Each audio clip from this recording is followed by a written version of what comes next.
President of Honduras, Xiomara Castro, arrived on Wednesday night in Santo Domingo, the capital of the Dominican Republic, to participate in the 28th edition of the Iberoamerican Summit of Heads of State and Government. On China's Vice President or Foreign Minister and the Philippines' Undersecretary for Foreign Affairs met to review their bilateral relations amid high tensions. The Israeli parliament approved on Thursday a law that shields Prime Minister Benjamin Netanyahu from impeachment.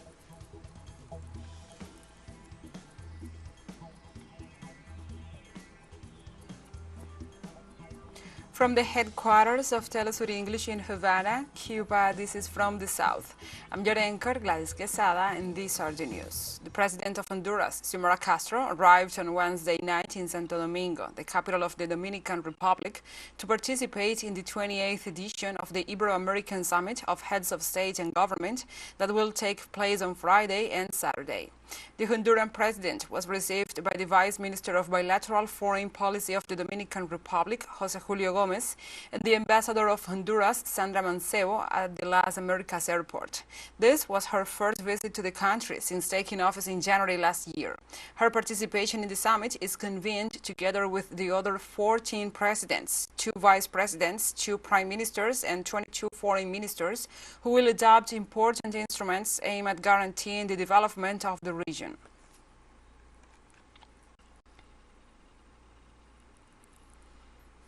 On Wednesday, official sources from the Public Security Secretariat of the Mexican state of Guerrero reported the arrest of 9 public officials allegedly involved in the disappearance of the 43 Ayotzinapa Normalista teachers in September 2014.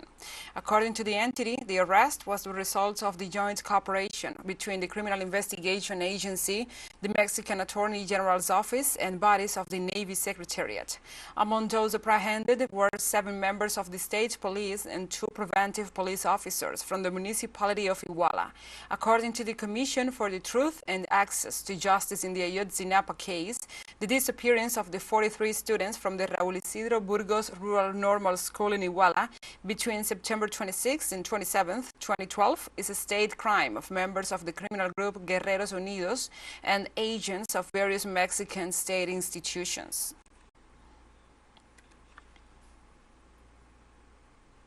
Workers in Uruguay called for a general strike against the pension reform sponsored by the government of Luis Lacalle Pou. Representatives of the National Convention of Workers described the reform as negative for the popular interests since it proposes to increase the retirement age from 60 to 65. Social leaders assured that the parliamentarians should reject the bill in order to give space to a broad debate on how to improve the current system without harming the future of the workers.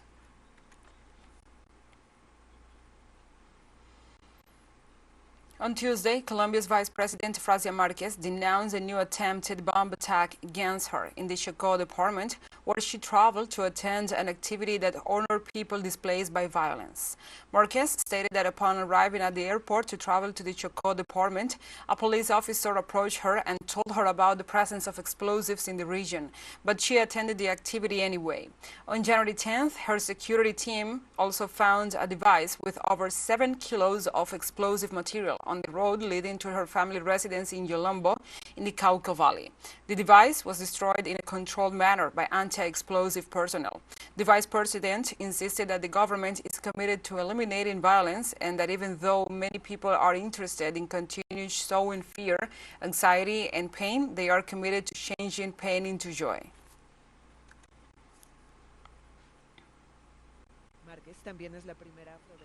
U.S. officials investigate an explosion and a fire at a chemical plant in suburban Houston on Wednesday that injured at least 1 person.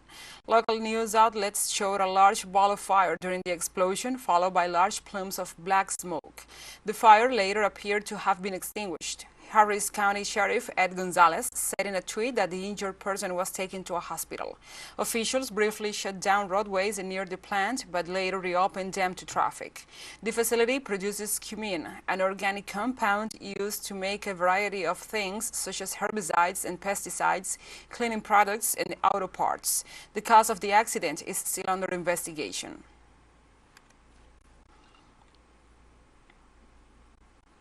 In the United States, Federal Reserve raised interest rates by 25 basis points to between 4.75% and 5%. According to the U.S. Federal Open Market Committee of the Federal Reserve, unemployment rose to 3.6% due to the creation of 311,000 jobs in the labor market. Unemployment in the United States moved away from the median recorded in January due to the creation of 517 new jobs for the development of new employment, so that unemployment stood at 3.4%. The Consumer Price Index, the primary measure of inflation, stood at 5.4% year-on-year in January.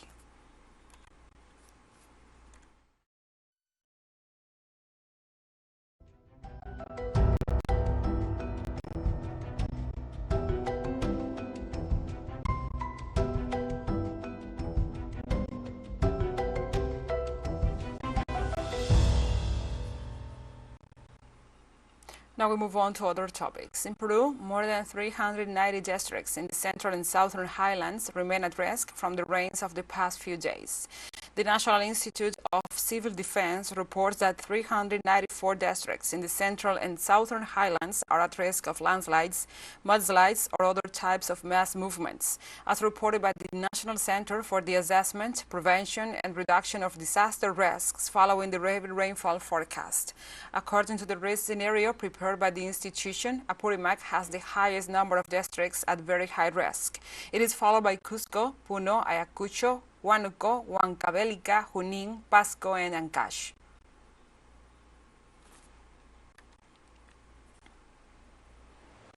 At least 13 people have been killed and 230 injured after a 6.5 magnitude earthquake struck Afghanistan and Pakistan.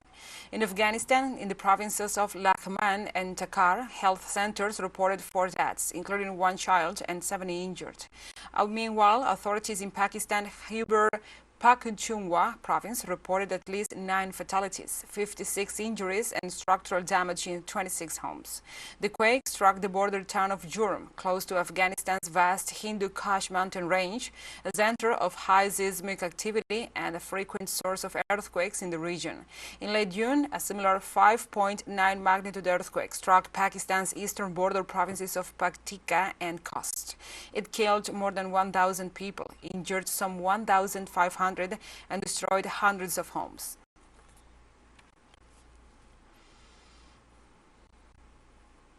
Let's take a short break, but first remember you can follow us on our TikTok account at TeleSUR English, in which you will be able to see news in different formats, news updates, and more. Other stories coming up, stay with us.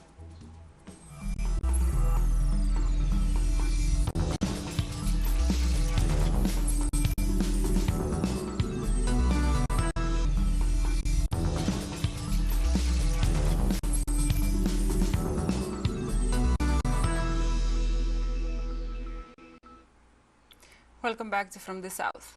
China's Vice Foreign Minister and Philippines Undersecretary for Foreign Affairs met in the Philippine capital of Manila on Thursday to review their bilateral relations amid high tensions. The meeting takes place as Beijing is alarmed about the Philippines' decision to allow U.S. military presence in the northern region facing Taiwan's Strait and amid growing disputes in the southern Chinese Sea. Vice Foreign Minister Sun Weidong and Philippines Undersecretary for Foreign Affairs Teresa Lazaro discussed the long-sheeting territorial spats in the dispute waterway on Friday, according to the Department of Foreign Affairs in Manila. In January, the President of the Philippines, Ferdinand Marcos Jr., who took office in June 2022, met with President Xi Jinping in a state visit to Beijing, where both agreed to expand ties, pursue talks on potential joint oil and gas explorations, and manage territorial disputes amicably.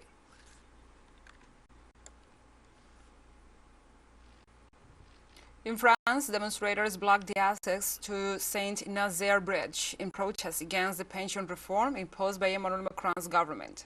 Hundreds of protesters took to the streets of northern and central Paris on Wednesday night, setting fire to some trash cans and blocking traffic as they continue to oppose the government's controversial pension reform.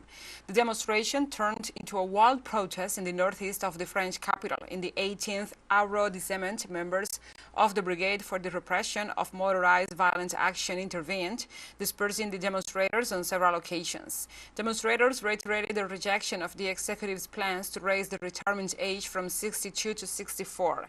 Since the beginning of the mobilizations, 300 people have been arrested.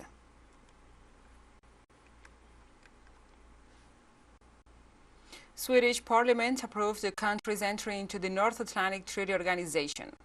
The vote ended with 269 votes in favor, 43 abstentions, and 37 against. Now the entry remains in the hands of the Atlantic Alliance members countries, where Turkey and Hungary have not given yet their green light to Stockholm's membership. Swedish Foreign Minister Tobias Billström welcomed the vote and pointed out that NATO membership is the way to protect and contribute to strengthening of the security of the whole Euro-Atlantic area.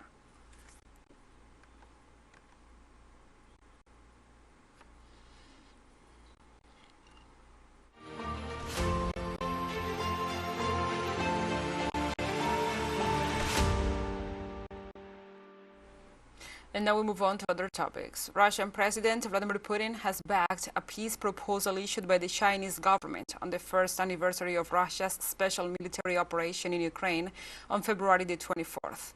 The Sino-Russia joint statement read that China appreciates Russia's commitment to resume peace talks as soon as possible, and that both sides oppose the practice by any country or group of countries to seek advantages in the military or political areas to the detriment of the legitimate security interests of other nations, as well as unilateral sanctions unauthorized by the UN Security Council.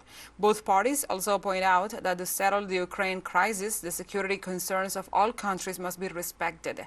Bloc confrontation should be prevented, and fanning the flames must be avoided.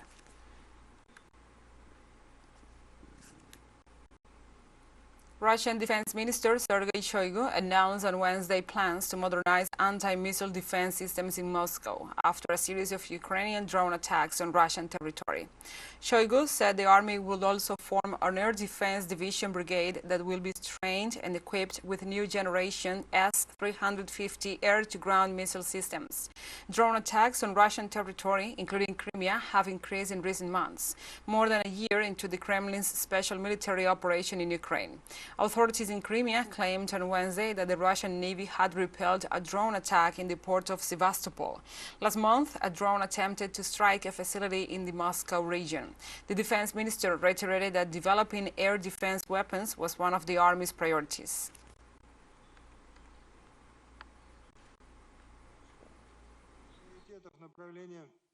One of the priorities in the development of the aerospace forces is to equip the troops with advanced air defense and anti-missile defense systems.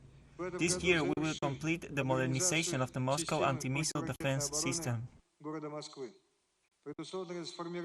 It is planned to form an air defense division and brigade, a special purpose anti-missile and air defense brigade, an anti-aircraft missile regiment with an S-350 complex, and a military transport aviation regiment. TeleSUR English continues to grow. You can now tune in from 33 different African countries through StarSat. Dial 461 and enjoy our Latin American alternative broadcast. One final short break, and we'll be right back. Stay with us.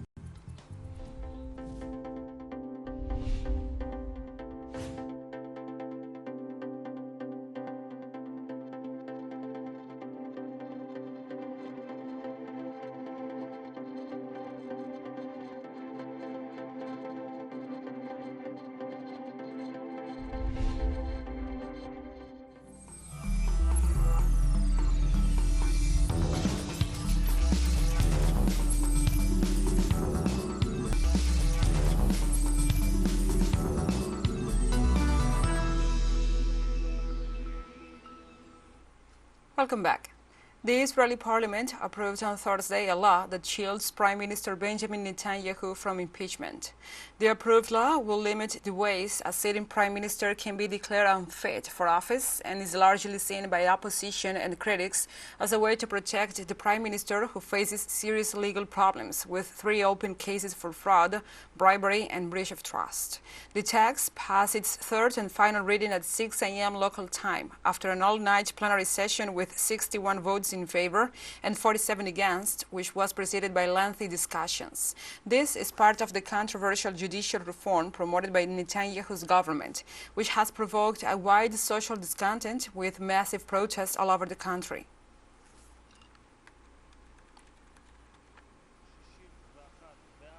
More than 400 rebels in Chad have been handed life sentences following the death of former ruler Idriss Déby Itno, who was killed in 2021. According to N'Djamena prosecutor Mohamed El Ad Abba Nana, the detainees were sentenced after a mass trial for acts of terrorism, mercenarism, recruitment of child soldiers, and assaulting the head of state. The official did not give an exact number of those jailed, saying only that more than 400 were sentenced to life, where 24 others were acquitted.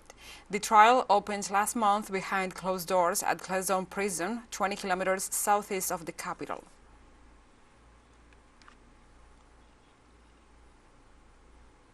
On Wednesday, the United Nations called on Ugandan President Yoweri Museveni to reject the anti-homosexuality law passed by the parliament.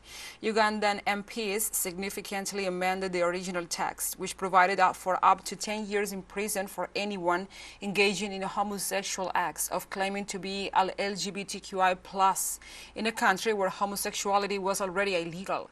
The extent of the new penalties under the law was not immediately known. The UN High Commissioner for Human Rights, Volker Turk, called on Museveni not to enact the law.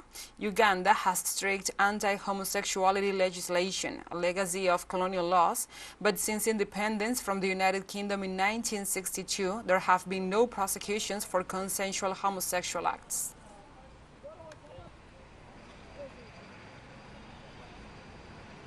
And the first major UN conference on water in 45 years got underway on Wednesday in New York with an urgent call to manage the precious resource.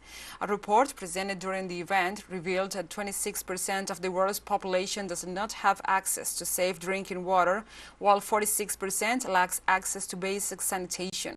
The 3-day conference will address issues related to the protection of aquatic ecosystems, the improvement of water resources management, and the increase of water reuse.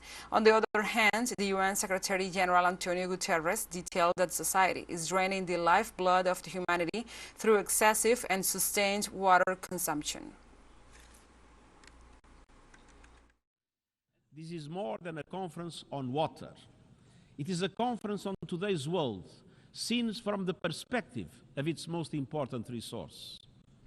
This conference must represent a quantum leap in the capacity of member states and the international community to recognize and act upon the vital importance of water to our world's sustainability and as a tool to foster peace and international cooperation. We need to invest in water infrastructure, including water storage, treatment, and distribution systems. Water management systems need to be built based on our needs, appropriate for our small scale and low population numbers, and appropriate to avoid damage to our ocean ecosystems.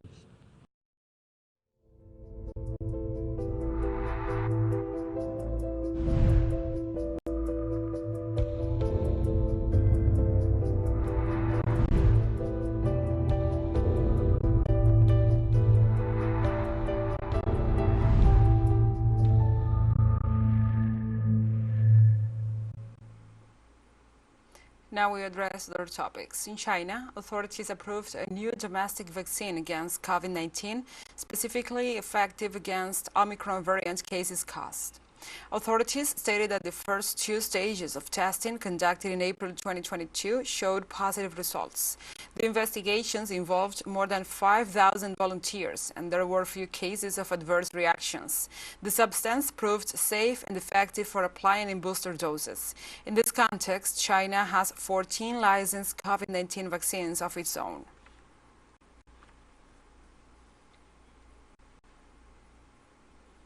On Wednesday, the Chilean Health Ministry reported at least 3,965 new cases of COVID-19 and called on the population to get vaccinated against the virus before the winter.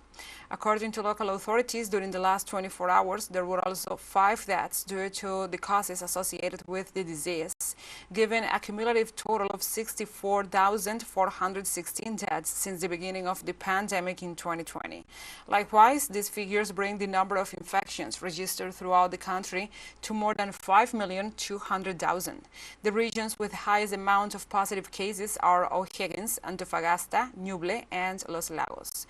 In addition, the Minister of Health, Ximena Aguilera, called on the population to get immunized and avoid becoming seriously ill or dying as a result of complications.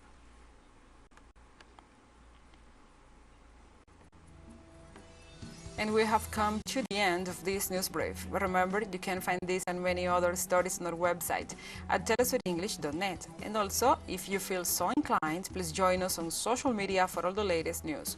We are on Facebook, Twitter, Instagram, Telegram, and TikTok. For TeleSUR English, I'm your anchor, Gladys Quesada. Thank you for watching.